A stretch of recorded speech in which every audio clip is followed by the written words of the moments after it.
नमस्कार दोस्तों, हिंदी संस्कृति पी कुमार यूट्यूब चैनल में आपका स्वागत है। दोस्तों, यदि आपने अभी तक हमारे यूट्यूब चैनल को सब्सक्राइब नहीं किया है तो जल्दी से चैनल को सब्सक्राइब कर दीजिए, वीडियो को लाइक और शेयर कीजिए और बेल आइकन को दबा दीजिए ताकि आने वाले वीडियो का नोटिफिकेशन आपको मिलते रहें।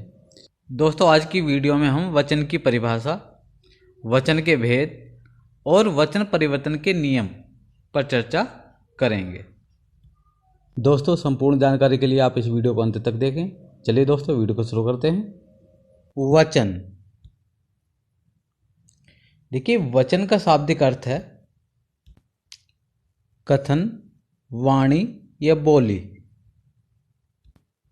रामचरितमानस में कहा भी गया है, रघुकुल रीत सदा चली आई, प्राण जाहि पर वचन न जाई।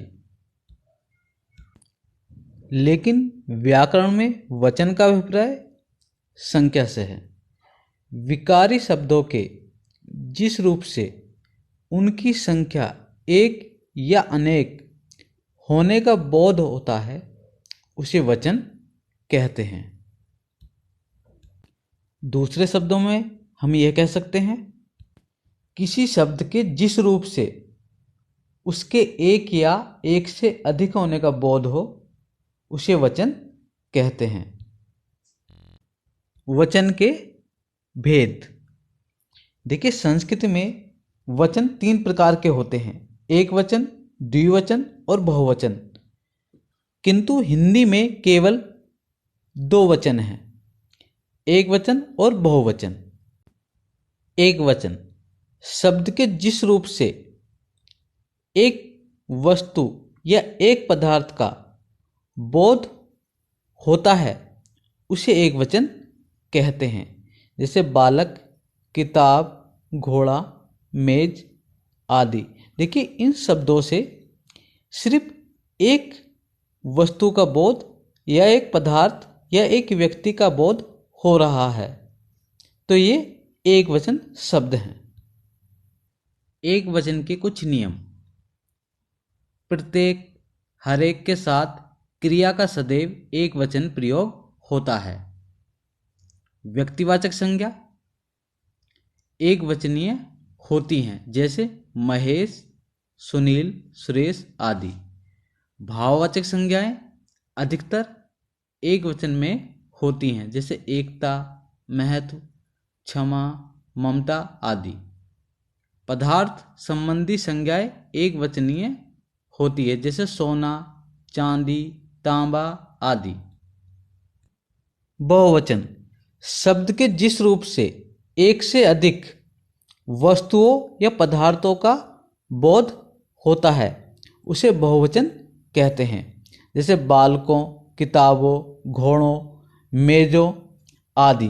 देखिए ये शब्द क्या हैं, ये सभी शब्द क्या हैं, ये बहुवचन शब्द हैं, क्योंकि इन शब्दों से एक से अधिक वस्तुओं, प्राणी या पदार्थों का बोध हो रहा है। बहुवचन के कुछ नियम, संज्ञा, सर्वनाम, विशेषण के विकारी शब्द बहुवचनीय होते हैं, जैसे लड़के, वे, हम, अच्छे आदि। जन, गण, वृंद, वर्ग आदि से युक्त शब्द बहुवचनीय होते हैं, जैसे गुरुजन, छात्र वर्ग, मुनिवृंद, कृषकगण आदि। सम्माननीय लोगों के लिए प्रयुक्त क्रिया बहुवचन होगी, जैसे पिताजी आ रहे हैं। वचन की पहचान, देखिए वचन की पहचान 2 प्रकार से की जा सकती है। पहला है संज्ञा या सर्वनाम शब्दों से और दूसरा है वाक्य में प्रयुक्त क्रिया से। देखिए इन दोनों से वचन की पहचान की जाती है।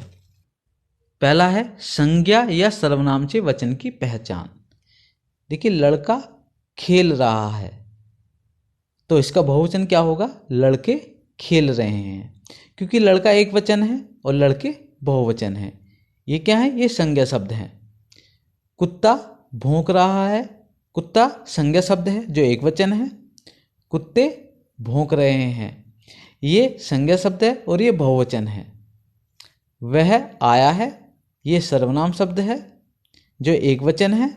वे आए हैं, ये भी सर्वनाम शब्द है और बहुवचन है। मैं पाठ याद कर रहा हूँ, ये एक वचन शब्द है क्योंकि ये स्वयं के लिए प्रयुक्त हुआ है। हम पाठ याद कर रहे हैं, और ये सर्वनाम शब्द है और ये बहुवचन शब्द है। उपर्युक्त वाक्यों में लड़का, कुत्ता ये संज्ञा शब्द तथा वह और मैं सर्वनाम शब्द एक वचन का बोध करा रहे हैं, जबकि लड़के, कुत्ते, वे, हम ये शब्द बहुवचन का बोध करा रहे हैं। दूसरा है वाक्य में प्रयुक्त क्रिया से वचन की पहचान।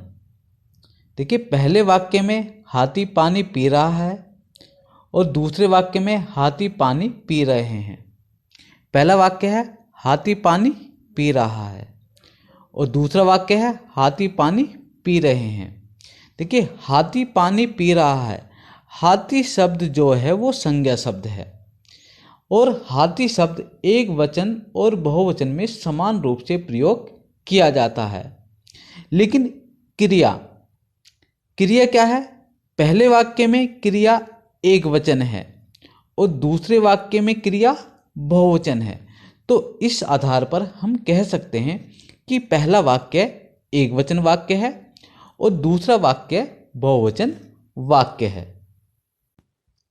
इस वाक्य में आम मीठा है, ये एक वचन वाक्य है, और इस वाक्य में आम मीठे हैं, ये बहुवचन वाक्य है।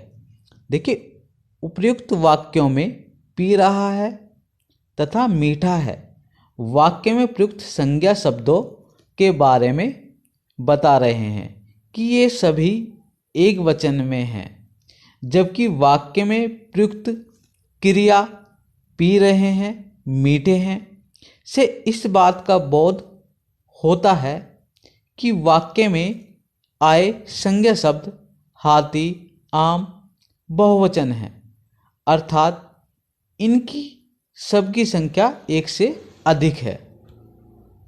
वचन परिवर्तन के नियम। पहला है आ अंत वाले पुल्लिंग शब्दों में आ को ए करके। तो एक वचन शब्द हैं घोड़ा, कपड़ा, कोवा, ये तीनों एक वचन शब्द हैं। अब आ के स्थान पर ए कर देते हैं तो इनका बहुवचन हो जाएगा घोड़े, कपड़े और कोए। दूसरा है अ अंत वाले स्त्रीलिंग शब्दों के अंत में ए जोड़कर। देखिए, एक वचन शब्द हैं आँख, बात, पुस्तक, तो इनका बहुवचन होगा आँखें, बातें, पुस्तकें। तीसरा है आ अंत वाले स्त्रीलिंग शब्दों के अंत में अनुनासिक स्वर जोड़कर। एक वचन शब्द है कन्या, पत्रिका, मात्रा, तो इनका बहुवचन होगा फिर कन्याएं, पत्रिकाएं, मात्राएं। चौथा है ई अंत वाले स्त्रीलिंग शब्दों के अंत में या जोड़कर। तो एक वचन शब्द है रीति, तिथि, पंक्ति, तो इनका बहुवचन होगा रीतियाँ, तिथियाँ, पंक्तियाँ। पांचवा है ई अंत वाले स्त्रीलिंग शब्दों में ई को ई करके तथा या जोड़कर। तो एक वचन शब्द है नदी, स्त्री, दवाई, तो इनका बहुवचन होगा नदियाँ, स्त्रियाँ, दवाइयाँ। छठा है या अंत वाले शब्दों में या को या करके। तो एक वचन शब्द हैं गुड़िया, चिड़िया, तो इनके बहुवचन होंगे गुड़िया, चिड़िया। देखिए, कभी कभी कुछ शब्द भी बहुवचन बनाने के लिए जोड़े जाते हैं, जैसे वृंद, जन, गण, वर्ग, लोग। इन शब्द को जोड़ने से यदि इन शब्दों को किन्हीं शब्द में जोड़ दिया जाता है तो वो बहुवचन शब्द हो जाते हैं। जैसे पहला शब्द है वृंद, तो मुनि शब्द में अगर इसको जोड़ दिया जाता है मुनिवरन तो ये बहुवचन शब्द हो जाएगा। दूसरा शब्द है जन, तो इसका बहुवचन, इससे जो बहुवचन शब्द बनेगा वो होगा युवजन। तीसरा है गण, कृषक गण। वर्ग, छात्र वर्ग। लोग, नेता लोग। देखिए इन शब्दों से बहुवचन शब्द बनाए गए हैं। देखिए कुछ शब्द सदैव एक वचन में प्रयुक्त ही होते हैं, जैसे माल, जनता, सामान, सामग्री, सोना, वर्षा, क्रोध, आकाश, प्रेम, पानी, दूध आदि। देखिए ये सभी शब्द जो हैं वो हमेशा एक वचन में ही प्रयुक्त होते हैं।